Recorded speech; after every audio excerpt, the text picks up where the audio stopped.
জয় শ্রীকৃষ্ণ। রাধে রাধে বন্ধুরা, Lakshmipriya daily blog চ্যানেলে আপনাদের সকলকে স্বাগত জানাই।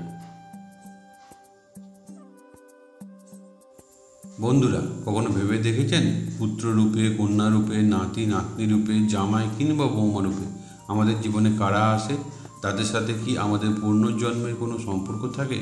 আমরা এই কথা অনেকেই শুনেছি যে এই জন্মে যাদের সাথে আমাদের সম্পর্ক তৈরি হয় তাদের সাথে আমাদের আগের জন্মে কোনো না কোনো সম্পর্ক থাকে। কিন্তু কি সেই সম্পর্ক, এবং এই জন্মে যারা আমাদের কাছে আসে তার আগের জন্মে কী ছিল, এই বিষয়টি আজ আমি আপনাদেরকে জানাবো একটি শিক্ষণীয় কাহিনীর মাধ্যমে, যা আপনাদের জীবনে পরিবর্তন করতে পারে। তাই এই কাহিনীটি মন দিয়ে শেষ পর্যন্ত অবশ্যই শুনবেন। এই কাহিনীটি শুনলে আপনারা বুঝতে পারবেন যে আপনার কাছে মানুষগুলো আগের জন্মে আপনার কে ছিল। বন্ধুরা, সনাতন ধর্ম, শাস্ত্র, ভারতীয় দর্শন ও বিভিন্ন দেবদেবীর পূজা অর্চনা সম্পর্কে আপনাদের জ্ঞান ও তথ্য প্রদান করাই হলো এই চ্যানেলের প্রধান উদ্দেশ্য। তাই এই ধরনের ভিডিও পেতে অবশ্যই চ্যানেলটিকে সাবস্ক্রাইব করুন এবং বেল বাটনে প্রেস করুন এরকম আরও অনেক নতুন ভিডিও নোটিফিকেশান পেতে। ভিডিওটি মনোযোগ সহকারে অবশ্যই শেষ পর্যন্ত দেখবেন এবং ভিডিওটি দেখে যদি ভালো লাগে তাহলে অবশ্যই লাইক করবেন এবং সবাইকে শেয়ার করে, যাতে সবাই তার ভিডিও দেখে উপকৃত হয়। এবং ভিডিওটি দেখে ভালো লাগলে অবশ্যই কমেন্টে জয় শ্রীকৃষ্ণ লিখতে ভুলবেন না। এক গ্রামে এক কৃষক বাস করত, যার সংসারে কেউ ছিল না। মা না, বাবা না, স্ত্রী না, পুত্র না, কেউ না। কিন্তু তার জমি জায়গা, বাগান, পুকুর ও অনেক সম্পত্তি ছিল।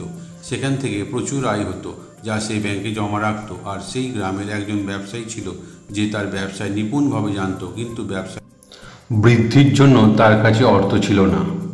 সেই ব্যবসায়ী একদিন সেই কৃষককে এসে বলে, ভাই, তোমার তো প্রচুর বিষয় সম্পত্তি,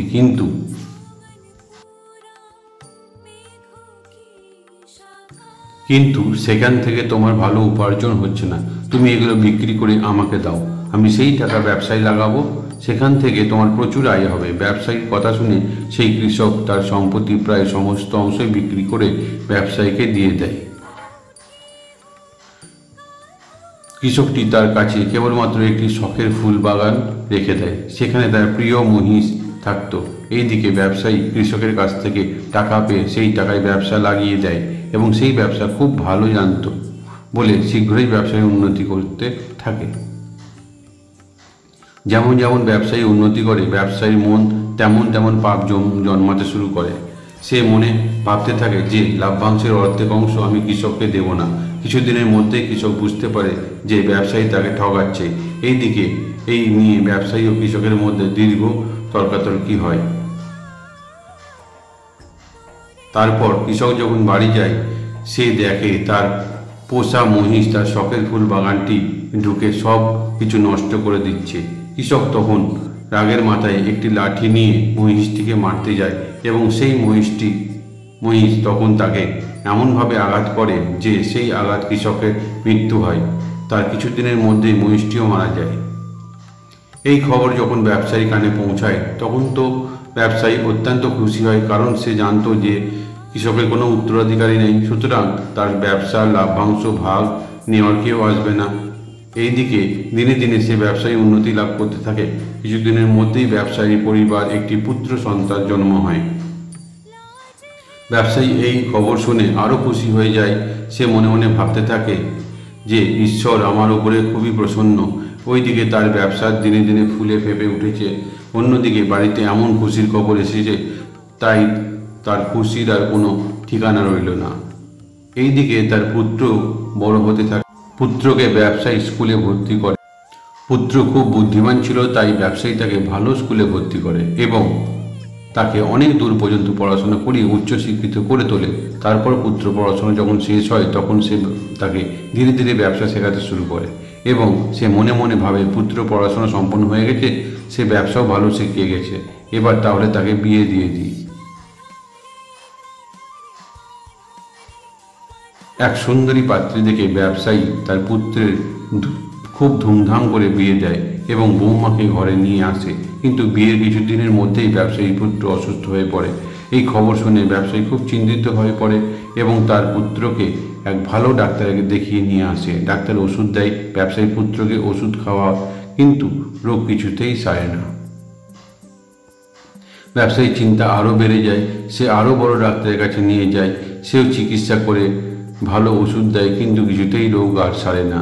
এইদিকে ব্যবসায়ীর চিন্তা বাড়তেই থাকে। তখন সে শহরে সবচেয়ে বড় হাসপাতালে নিয়ে গিয়ে তার পুত্রের চিকিৎসা করায়, কিন্তু সেখানেও কোনো ফল লাভ হয় না।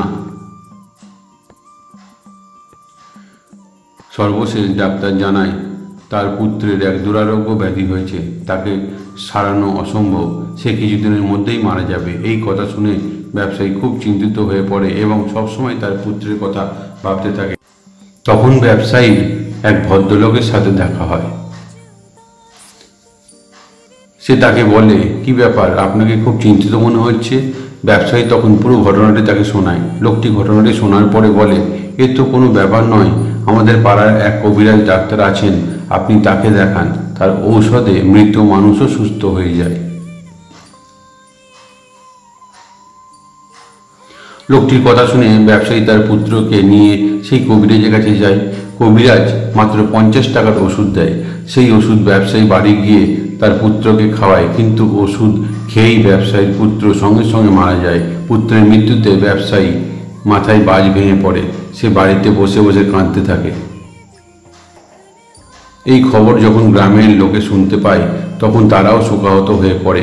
ঠিক সেই সময় গ্রামের পথ দিয়ে এক সাধু হেঁটে যাচ্ছিলেন। ব্যবসায়ীকে কাঁদতে দেখে সাধু তখন জিজ্ঞাসা করে, কি হয়েছে তোমার, তুমি কাঁদছো কেন? ব্যবসায়ী কাঁদতে কাঁদতে সেই সাধুকে বলে, মহারাজ, আজ আমার একমাত্র পুত্র মৃত্যু হয়েছে, বংশের প্রদীপ নিভে গেছে, এখন আমি কি করি আপনিই বলুন। সাধু বলেন, পুত্র মরেছে তো তাতে কি হয়েছে, তাতে কান্নার কি আছে? ব্যবসায়ী অবাক হয়ে বলে, মহারাজ, আমার একমাত্র পুত্র, আমার বুড়ো বয়সে ভরসা, যাকে লিখিয়ে পড়িয়ে এত খরচ করে মানুষ করলাম, সেই যদি যুবক অবস্থায় মারা যায়, তাহলে এর চেয়ে বড় দুঃখের বিষয় আর কি হতে পারে? সাধু তখন হাসতে হাসতে বলে, ব্যবসায়ী, তুমি সেদিন তো খুব খুশি হয়েছিলে। ব্যবসায়ী বলে, মহারাজ, কোন দিন?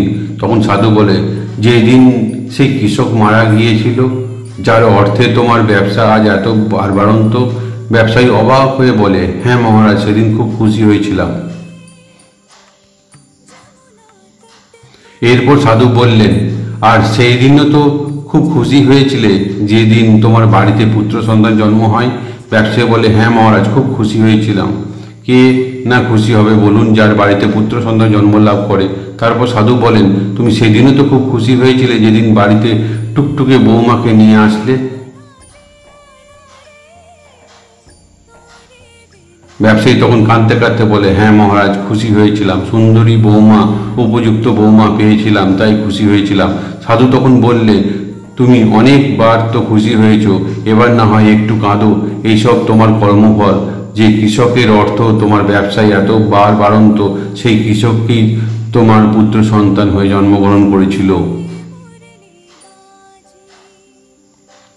পুত্রকে লালন পালন করতে, পড়াশোনা করাতে, ধুমধাম করে বিয়ে দিতে, তার চিকিৎসা করাতে যে অর্থ তুমি ব্যয় করেছ, তা সেই কৃষকেরই ভাগের অর্থ।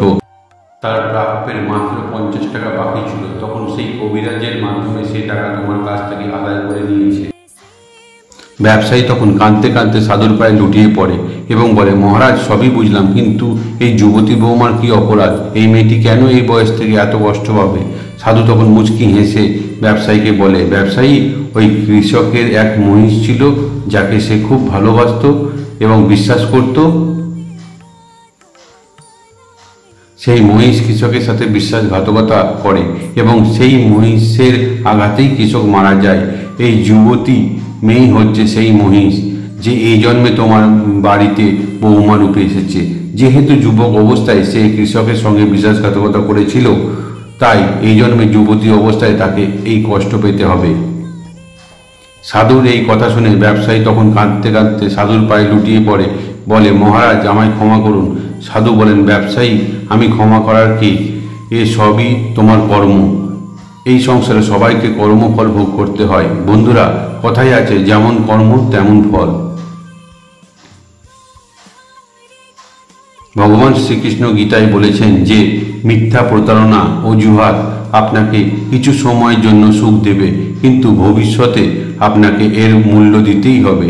তাই সর্বদা সৎ কর্ম করুন, ধর্মের পথে চলুন, কারণ ঈশ্বর যখন কারোর উপর আশীর্বাদ বর্ষণ করে তখন তিনি তাকে মানব রূপ দান করে। মানবজনই অমূল্য, কারণ এই রূপে মোক্ষ লাভ করা সম্ভব।